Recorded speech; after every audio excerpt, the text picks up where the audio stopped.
Hi viewers, నమస్తే. Welcome to Srini. మనతో ఉన్నారు అనలిస్ట్ శశి గారు. సార్ నమస్తే అండి. నమస్తే అండి.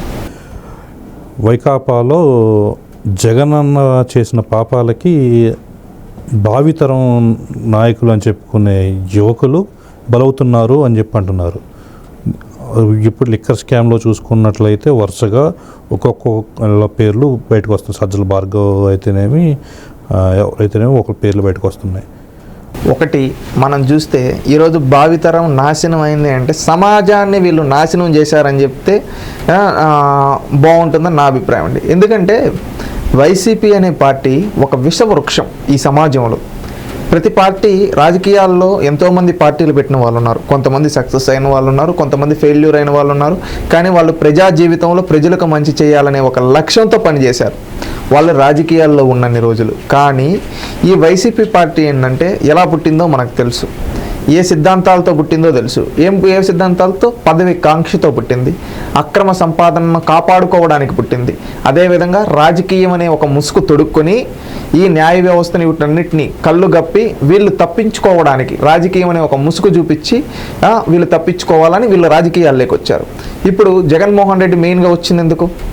తన అక్రమ సంపాదనను కాపాడుకోవడానికి, తన అక్రమ సంపాదనను నిలబెట్టుకోవడానికి, అదేవిధంగా తన కేసుల నుంచి తప్పించుకోవడానికి, తాను చేసిన తప్పులపైన తాను అరెస్ట్ అయితే రాజకీయ కక్ష అనే ఒక పదం వాడడానికి జగన్మోహన్ రెడ్డి పార్టీ పెట్టాడు. ఆ పార్టీ అంతకుముందు వరకు రాహుల్ గాంధీని నేనే ప్రధానం చేస్తా అని మాట్లాడిన జగన్మోహన్ రెడ్డి ఈరోజు సైద్ధాంతికంగా ఏ విధంగా మారిపోయాడో చూస్తున్నాం. తన తండ్రికి రాజకీయ భిక్ష పెట్టిన పార్టీని కూడా తోలనాడడానికి వెనకడుగేయటం లేదు. తన తండ్రిని కూడా అవసరమైతే ఒకసారి షర్మిల గారు అన్నారు, రాజశేఖర్ రెడ్డి పేరుని ఛార్జ్షీట్లో పెట్టింది ఎవరు? జగన్మోహన్ రెడ్డి కాదా అని చెప్పి సాక్షాత్ చెప్పింది. జగన్మోహన్ రెడ్డే కదా రాజశేఖర్ రెడ్డిని దోషిగా నిలబెట్టింది. ఒక కొడుకుగా ఈ విధంగా చేయడానికి సిగ్గుగా లేదా అని అడిగింది. అంటే ఈ విధంగా చూస్తే కన్న తండ్రి పేరునే ఛార్జ్షీట్లో పెట్టించిన వ్యక్తి జగన్మోహన్ రెడ్డి. ఆయన ఇప్పుడు రేపు తరాలని నాశనం చేశాడంటే సమాజాన్ని పొల్యూట్ చేశాడు. ఒకప్పుడు వరకు రాజకీయాల్లో విమర్శలు నైతికంగా ఉండేటివి. ఏమంటే ఏమి, వాళ్ళు చేసిన పనుల గురించి గట్టిగా మాట్లాడేవాళ్ళు, గట్టిగా చెప్పుకునేవాళ్ళు. ఏదైనా చేయకపోయిన తప్పుంటే గట్టిగా చెప్పేవాళ్ళు, అంతేగాని వ్యక్తిగత దోషణలు లేవు. ఆడపిల్లల శీలం గురించి ఏ రోజు పుట్టుకల గురించి ఏ రోజు కానీ ఈరోజు జగన్మోహన్ రెడ్డి వచ్చిన తర్వాత మహిళల్ని గురించి తప్పుడుగా నిండు శాసనసభలో మాట్లాడాలు, అదేవిధంగా బూతులు అనేది కామన్ లాంగ్వేజ్ లాగా అయిపోయింది. అదేంటంటే బూత్లో మాట్లాడితేనే వీడు హీరో అన్నట్టుగా వీళ్ళ దగ్గరున్న డబ్బుతో సోషల్ మీడియాలో ప్రొజెక్ట్ చేస్తూ ఉన్నారు. అదేవిధంగా స్కామ్ చేస్తున్నోడే గొప్ప అన్నట్టుగా వీళ్ళు చూపిస్తూ ఉన్నారు. జగన్మోహన్ రెడ్డి ఇంకొకటి మీరు చూసుకుంటే ఈ విధంగా చేస్తూ ఒక పని చేశాడు. ఏమని చేశాడు తెలుసా? తన పైన కేసులు ఉన్నాయి కాబట్టి ప్రతి ఒక్కరిపైన కేసులు ఉండాలని నాడు తెలుగుదేశం పార్టీ వాళ్ళు ఎంతమంది ఉంటే అంతమంది పైన కేసులు పెట్టించాడు. మీరు చూస్తే ఒకసారి అసెంబ్లీలో శాంతిపైన చర్చ జరిపేటప్పుడు కేసులు ఏ విధంగా పెట్టించానికి లేస్తే సభలో ఉండే వాళ్ళందరూ లేశారు. అవన్నీ ఏంటంటే అక్రమ కేసులు. ఈ సాక్షాత్ లోకేష్ గారి పైన 2019 వరకు కేసు లేదు, కానీ ఈయన వచ్చిన తర్వాత 17 కేసులు పెట్టించాడు. ఏదన్నా ఒకటైనా పనికొచ్చే కేసు ఉందంటారు దాంట్లో? పనికొచ్చేటి అవన్నీ రేపు కోర్టులో వీగిపోతాయి. ఎందుకంటే ఎస్సీ ఎస్టీల పైన ఎస్సీ ఎస్టీ అట్రాసిటీ కేసు పెట్టిన చరిత్ర జగన్మోహన్ రెడ్డిది. అంటే ఈ విధంగా తాను ఏ విధంగా చేశాడు? నేను ఫస్ట్లో ఒక మాట అన్నాను, సమాజాన్ని పొల్యూట్ చేశాడని. అంటే ఇప్పుడు ఏంటంటే జనాల దగ్గరికి ఇప్పుడు వెళ్తే వాళ్ళపైన కూడా కేసులు ఉన్నాయిలే, వీళ్ళపైన కూడా కేసులు ఉంటాయిలే అని కామన్గా మాట్లాడే విధంగా సమాజాన్ని పొల్యూట్ చేశాడు జగన్మోహన్ రెడ్డి. తనకు అధికారం ఇచ్చినప్పుడు తన అధికారం ఎందుకు కోరుకున్నాడు తెలుసా? ప్రజలకు మంచి చేయడానికి కాదు. ప్రతి ఒక్కరూ తనలాగే ఈ విధంగా ఉన్నారని. అంటే ఇప్పుడు ఒక పంది బురదలో పొల్లాడి వెళ్తూ రోడ్డున మంచిగా తెల్ల చొక్కాలు వేసుకొని వాళ్ళకి పూసేస్తుంది. పూసేసి ఆ పంది ఏం చేస్తుంది? వాళ్ళకి బురద ఉంది చూడు అని చెప్పి గేలు చేస్తుంది. అలా ఉంది ఈరోజు జగన్మోహన్ రెడ్డి పరిస్థితి. తన పైన కేసులు ఉన్నాయి, తన పార్టీ వాళ్ళపైన కేసులు ఉన్నాయి. ఈరోజు అందరిపైన కేసులు ఉండాలని ఈ విధంగా కేసులు పెట్టించాడు. ఈరోజు అతను పొల్యూట్ చేశాడు అంటే నాకైతే ఇది ఇంకా పెద్ద ఆశ్చర్యం అయితే కలిగేలా. ఎందుకంటే అతను ఒక క్రిమినల్ మైండ్ సెట్ ఉండే వ్యక్తి. అలాంటి క్రిమినల్ మైండ్ సెట్ ఉండే వ్యక్తి చుట్టూ ఎవరుంటారు? క్రిమినల్సే ఉంటారు. అతను ఏం చేస్తాడు? తన ఎదుటి వాళ్ళని బురద జల్లి గుడ్డగాల్చి మొహం మీద వేయడం ఇలాంటివి చేస్తూ ఉంటాడు. అవునా కాదా? మీరు ఆలోచించండి. ఈరోజు జగన్మోహన్ రెడ్డి భవిష్యత్ తరాలను నాశనం చేశాడు. ఇప్పుడు జగన్మోహన్ రెడ్డి చుట్టూ ఉండే వాళ్ళు కూడా క్రిమినల్స్. ఆ క్రిమినల్స్ కడుపును కూడా ఎలాంటి వాళ్ళు పుడతారు? క్రిమినల్స్ ఉండే ఆలోచనలే. ఇప్పుడు నేను పెరిగే మనస్తత్వం, నేను పెరిగే విధానం చుట్టూ పాజిటివ్ వైబ్స్తో మంచిగా 10 మందికి ఉపయోగపడాలి, 10 మందికి సహాయం చేయాలి, 10 మందికి మంచి ఆలోచనతో చేయాలనే ఆలోచనలతో నేను పెరిగితే నేనేం చేస్తాను? 10 మందికి మంచి చేస్తా. అదేవిధంగా నీ చుట్టూ ఉండే వాళ్ళు స్కాములు చేస్తూ ఉంటే నీకు కూడా ఏమో థాట్స్ వస్తే ఆ విధంగా జగన్మోహన్ రెడ్డి చుట్టూ ఉండే నవతరం రేపటి తరం వాళ్ళ పార్టీలో రేపటి తరం ఉండే వాళ్ళ నాయకులందరిపైన ఈరోజు స్కాములు చేశారు. లిక్కర్ స్కామే ఎగ్జాంపుల్ తీసుకోండి. యూత్ ఆ చెవిరెడ్డి మోహిత్ రెడ్డి ఎంత పిల్లడు 30 ఏళ్ళు కూడా ఉండవు. మళ్ళీ సజ్జల భార్గవ రెడ్డి కావచ్చు, ప్రతి ఒక్క రాజకీయ నాయకుడు కొడుకుని దాంట్లో ఇన్వాల్వ్ చేసేసాడు. అంటే తాను నాశనం అయిపోవడం కాకుండా తన చుట్టూ ఉండే వాళ్ళని కూడా నాశనం చేశాడు జగన్మోహన్ రెడ్డి. ఇది గుర్తుపెట్టుకోవాలి. తన పార్టీ కార్యకర్తలను కూడా క్రిమినల్స్లా తయారు చేస్తున్నాడు. ఇప్పుడు మీరు చూస్తే మొన్న ఎవరో గంజాయి తాగేసి పోలీసులను కొడితే వాళ్ళ దగ్గరికి వెళ్తా ఉన్నాడు. పోలీసులను కొట్టినోడి దగ్గరికి వెళ్ళి ఏదో తెలుసో తెలియక చేశారు, చిన్నపిల్లగాళ్ళు గంజాయి తాగారు అంటున్నారు. అంటే ఎలా సమాజాన్ని చేస్తున్నాడు చూడండి. అంటే సమాజ వ్యతిరేక పనుల్ని జగన్మోహన్ రెడ్డి సమర్థిస్తూ అదేదో ఒక సాధారణ పనులాగా చేస్తున్నాడు. అంటే ఇలాంటి వ్యక్తి రాజకీయాల్లో ఉండడానికి అర్హత ఉందా? రాజకీయాల మీద ఇంట్రెస్ట్తో చాలామంది ఏదో మార్పు తీసుకొద్దామని వచ్చే వాళ్ళు చాలామంది ఉన్నారు. అటువంటి వాళ్ళని చూసి రాజకీయాల్లోకి రావాలి అంటే విరక్తి వచ్చేలా చేస్తున్నారు. అవును, మీరు అన్నది వాస్తవం అండి. ఈరోజు చదువుకున్న వాళ్ళు రాజకీయాల్లోకి రావాలంటే భయపడుతున్నారు. ఎందుకు ఎదుటుగా వాళ్ళు ఆ విధంగా మాట్లాడుతున్నారు, అంత అసలు వల్గర్గా మాట్లాడుతున్నారు, డిగ్నిటీ లేకుండా. అలాంటి వాళ్ళతో మనం ఫైట్ చేయాలా?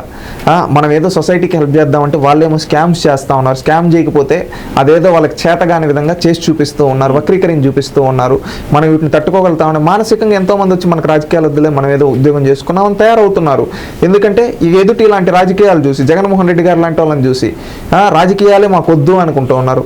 ఎంతోమంది ఒకప్పుడు రాజకీయాలు అంటే ఎలా ఉండేటివి? పుచ్చలపల్లి సుందరయ్య గారు, తరిమిళ్ళ నాగిరెడ్డి గారు, అదేవిధంగా మనం చూసుకుంటే నీలం సంజీవరెడ్డి, అదేవిధంగా ఆ రోజు కాసు బ్రహ్మానందరెడ్డి గారు, అదేవిధంగా కోట్ల విజయభాస్కర్ రెడ్డి గారు, ఎంతో హుందాతనమైన చర్చ ఉండేది. చంద్రబాబు నాయుడు గారు కూడా చెప్పేది, నేను యువకుడుగా ఉండేటప్పుడు 1989-94 మధ్యలో తెలుగుదేశం పార్టీ అపోజిషన్ ఉండేటప్పుడు ఎదురుగా ఎంతో సీనియర్లు చెన్నారెడ్డి, జనార్దన్ రెడ్డి, విజయభాస్కర్ రెడ్డి లాంటి వాళ్ళంటే, చెన్నారెడ్డి లాంటి వాళ్ళు మాట్లాడితే నేను ఏదైనా మీరు చేయదు తప్పు అంటే నువ్వు పిల్లవాడు కూర్చోలేదు, నేను కూర్చోను, నేను ఇంకా గట్టిగా మాట్లాడేవాడిని, గట్టిగా కొట్టి ఆ విధంగా ఉండేది చర్చ, అర్థవంతంగా ఉండేది. చర్చల్లో ఎప్పుడైనా పరిపాలనా పరంగా మీరు చేసిన తప్పుల్ని వీళ్ళకి చూపిస్తాం వేరు, వ్యక్తిగతంగా వెళ్ళి దూషిస్తాం వేరు. ఈ విధంగా మాట్లాడతామని చెప్పేవాళ్ళు ఈరోజు వ్యక్తిగతంగా అయిపోయింది. ఇప్పుడు జగన్మోహన్ రెడ్డి చేసిన తప్పుడు పనుల వల్ల ఇప్పుడు వాళ్ళ వైఫ్ పాలిటిక్స్లో వచ్చి క్యాన్వర్స్ చేశారు. ఆమె ఒక ఫేక్ అబద్ధం చెప్పింది తల్లికి, అమ్మ ఒడి అని. దానిపైన ఈరోజు సోషల్ మీడియాలో ట్రోల్ అవుతుందంటే కారణం ఏంటి? కానీ అదే భారతీరెడ్డి గారని తెలుగుదేశం పార్టీకి సంబంధించిన ఒక వ్యక్తి, తెలుగుదేశం పార్టీ జస్ట్ కార్యకర్త, అతను తప్పు చేస్తేనే అతని పార్టీ నుంచి సస్పెండ్ చేసి అతన్ని జైల్లో పెట్టించారు చంద్రబాబు నాయుడు గారు. అదే జగన్మోహన్ రెడ్డి తెలుగుదేశం పార్టీకి సంబంధించిన కొంతమంది మహిళా నేతలు తిడితే వాళ్ళకి పదవులు ఇచ్చి వాళ్ళని పక్కన అప్రిషియేట్ చేశాడు. అంటే డిఫరెన్స్ అర్థమవుతుంది కదా మీకు. అంటే సొంత కార్యకర్తలు తప్పు చేసినా శిక్షిస్తాడు ఎవరు? చంద్రబాబు నాయుడు. సొంత నాయకులు, తన పక్కన ఉండే నాయకులు తప్పు చేసినా వాళ్ళని మెచ్చుకుంటాడు జగన్మోహన్ రెడ్డి. ఇదే రాజకీయాలు. ప్రతి ఒక్కరు ఆలోచించుకోవాలి. సొసైటీలో ఉండే వాళ్ళు పాలిటిక్స్ అనేది సమాజ మార్పు కోసం ఉపయోగించాలి, సమాజంలో ఒక చైతన్యం తీసుకొని రావడానికి ఉపయోగించాలి, సమాజంలో ఒక కొత్త తరం యువతను తీసుకొని వచ్చి రాజకీయాల్లో భాగం చేసి ప్రపంచంలో ఎలాంటి మార్పులతో ముందుకెళ్తుంది, దాంట్లో మన రాష్ట్రం ఏ విధంగా మన దేశం ఏ విధంగా ముందుకెళ్ళాలి, మన దేశం ప్రపంచాన్ని శాసించే విధంగా ఏ విధంగా తయారవ్వాలి, ప్రపంచానికి ఏది అవసరమో తయారు చేసే విధంగా మన యువత తయారవ్వాలి.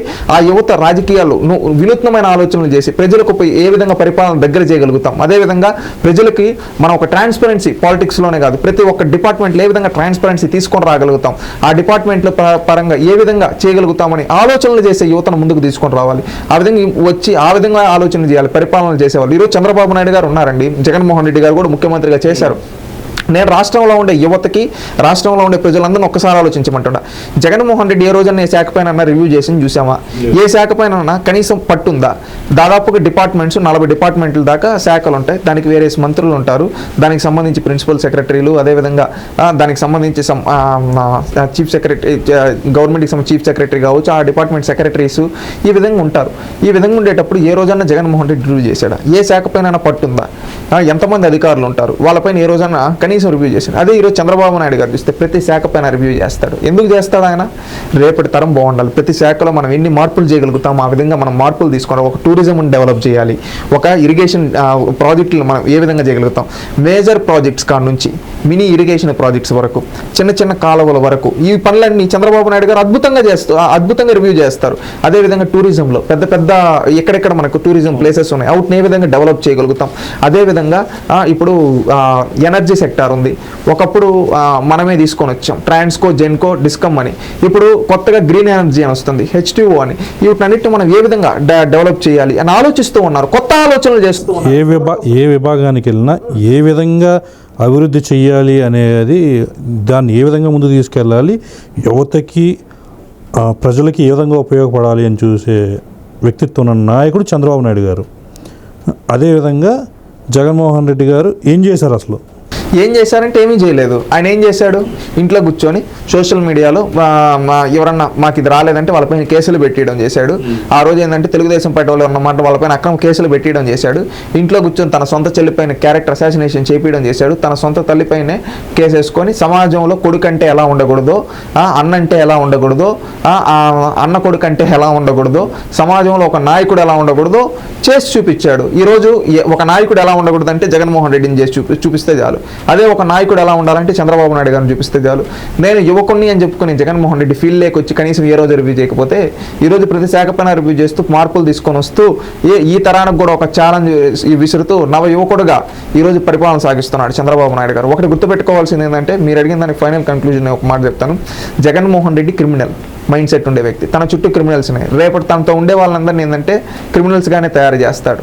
చంద్రబాబు నాయుడు గారు ఏంటంటే వినూత్నమైన ఆలోచన, 10 మంది బాగుండాలి, 10 మందితో సమాజంలో మార్పు తీసుకున్నారు, ఆ విధంగా చేస్తూ ఉన్నారు. మీరు ఆలోచించండి, ఒక్కసారి రాష్ట్రంలో ఉండే ప్రజలందరినీ కూడా ఆలోచించమంటున్నా. ఒక నాయకుడు అంటే చంద్రబాబు నాయుడు గారు లాగా రాష్ట్ర భవిష్యత్తు కోసం ఆలోచించాలి. నాయకుడు ఎలా ఉండకూడదంటే జగన్మోహన్ రెడ్డి గారు లాగా ఉంటాడు. ఎందుకంటే ఆయన ఏంటంటే ఏ రోజు పరిపాలన చేయడు, ఏంటంటే వ్యక్తిగత హనాలు. ఇలాంటి వ్యక్తుల్ని రాజకీయాల నుంచి ఎలిమినేట్ చేస్తేనే రాజకీయాలు బాగుపడతాయని నేను తెలియజేసుకున్నా. ఎందుకంటే ఒకటి అంటారు కదా, మంచి స్నేహంతో ఉంటే అందరూ మంచిగా తయారవుతారు, చెడు స్నేహంతో ఉంటే మంచోడిని కూడా చెడిపేస్తారని. ఆ విధంగా జగన్మోహన్ రెడ్డి దగ్గరికి ఎవడన్నా మంచోడు వెళ్ళినా వాడు చెడ్డగానే తయారవుతాడు. అదేవిధంగా చంద్రబాబు నాయుడు గారి దగ్గరికి ఎవరన్నా ఎదవలు వచ్చినా వాళ్ళని కూడా మంచిగా తయారు చేయాలి. వాళ్ళకి చెప్తాడు ఒక విజన్, మీరు ఈ విధంగా చేయండి, తప్పు చేసేది, మంచిగా తయారవ్వండి, మంచిగా సమాజానికి మనం కాంట్రిబ్యూట్ చేయాలంటారు. ఒకప్పుడు మనం చూసుకుంటే తెలంగాణలో ఎలాంటి రౌడీజం, గుండాయిజం ఉండేదో, ఎంతమంది పల్లెల్లో పెద్ద పెద్ద జమీందారీ వ్యవస్థ ఉండేదో, రాయలసీమలో ఫ్యాక్షనిజము, పెద్ద విజయవాడ గుండాయిజం, పల్నాడు సైడ్ కావచ్చు, ఉత్తరాంధ్ర సైడ్, వీటన్నిటిని అణిచివేసి శాంతి భద్రతలు తీసుకొని వచ్చిన వ్యక్తి చంద్రబాబు నాయుడు గారు. అది మనం గుర్తుపెట్టుకోవాలి. ఇలాంటి నాయకుడు మన ఈ తరం యువత కూడా మాలాంటి వాళ్ళు తెలుసుకోవాల్సింది ఏంటి, చంద్రబాబు నాయుడు గారు లాంటి నాయకుడిని చూసి స్ఫూర్తి పొంది ముందరకెళ్తే రేపు రానున్న రోజుల్లో రాష్ట్రం బాగుంటుంది, దేశం బాగుంటుంది. రాష్ట్రం బాగుంటే ఆటోమేటిక్గా దేశం ఉంటుంది. ఎందుకంటే చంద్రబాబు నాయుడు గారు ఆలోచనలు ఎన్నో ఆ రోజు నుంచి, అటల్ బిహారీ వాజ్పేయి గారి నుంచి నేడు నరేంద్ర మోడీ గారి వరకు ఎన్నో ఆలోచనలు దేశానికి ఉపయోగపడేవి చేశాం.